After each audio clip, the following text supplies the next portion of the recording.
Assalamualaikum warahmatullahi wabarakatuh. Salam dan bahagia Bapak Ibu Guru Penggerak. Saya Windy Astuti, calon guru penggerak angkatan 11 dari SMP Ma'arif NU3 Jatinegara Kabupaten Tegal, Provinsi Jawa Tengah. Pada video kali ini saya akan memaparkan demonstrasi kontekstual visi guru penggerak. Pendekatan inquiry apresiatif.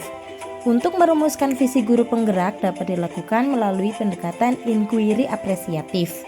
Pendekatan ini mengidentifikasi hal baik yang telah ada di sekolah dan mencari cara bagaimana hal tersebut dapat dipertahankan dan memunculkan strategi untuk mewujudkan perubahan ke arah yang lebih baik.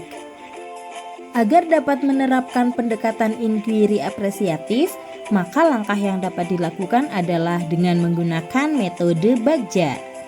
Bagja terdiri dari buat pertanyaan utama, ambil pelajaran, gali mimpi, jabarkan rencana, dan atur eksekusi.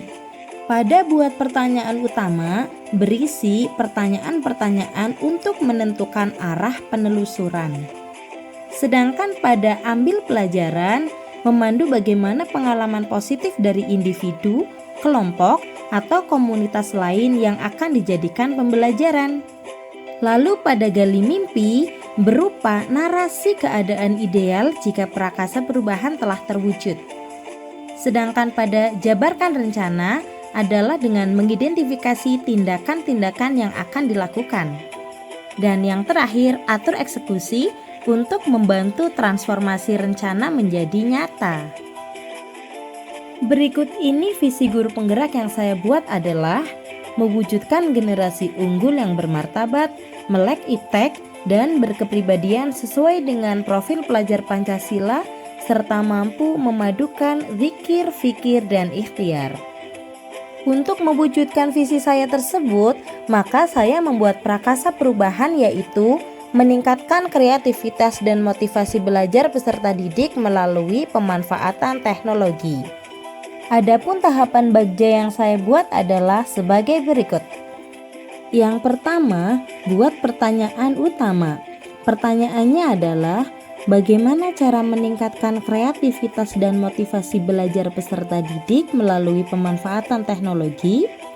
Daftar tindakan penyelidikannya, melakukan diskusi dengan kepala sekolah dan rekan sejawat, mencari referensi dan praktik baik tentang cara meningkatkan kreativitas dan motivasi belajar peserta didik melalui pemanfaatan teknologi, serta mencari tahu karakter peserta didik berdasarkan asesmen diagnostik. Yang kedua, ambil pelajaran. Pertanyaannya, siapakah guru yang ahli dalam bidang teknologi dan selalu memanfaatkan teknologi dalam pembelajaran di kelas? Teknologi pembelajaran apa saja yang dapat digunakan?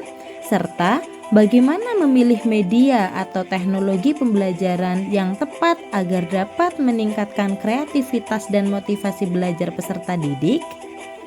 Daftar tindakan penyelidikannya, mencari referensi tentang tokoh guru yang ahli di bidang teknologi, serta mencari referensi berupa teknologi atau media pembelajaran yang sesuai dengan peningkatan kreativitas dan motivasi belajar peserta didik.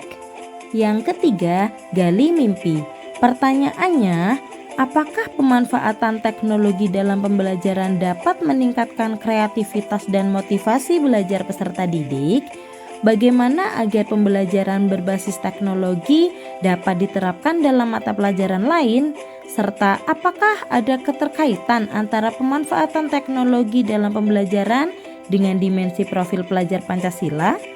Untuk daftar tindakan penyelidikannya, membuat daftar observasi tentang kreativitas dan motivasi belajar peserta didik, melakukan kolaborasi melalui tim teaching untuk memberikan pembelajaran berbasis teknologi, dan mencari referensi tentang dimensi profil pelajar Pancasila yang berkonsultasi dengan orang yang kompeten tentang hal tersebut.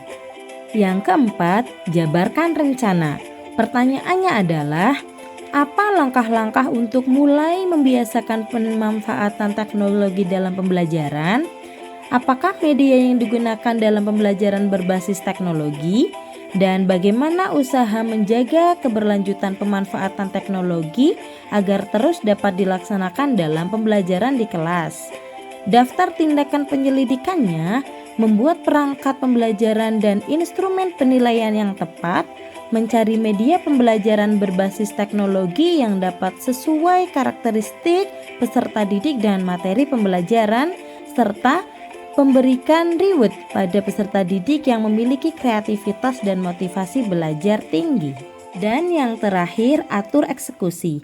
Pertanyaannya adalah, siapa yang bertanggung jawab memonitor agar jalannya kegiatan pemanfaatan teknologi dalam pembelajaran dapat berjalan dengan baik dan konsisten?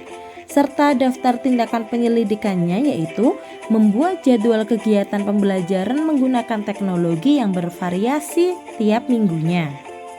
Demikian rancangan tindakan perubahan berdasarkan tahapan Bagja. Semoga dapat membawa perubahan ke arah yang lebih baik dengan berpihak pada murid. Terima kasih. Wassalamualaikum warahmatullahi wabarakatuh.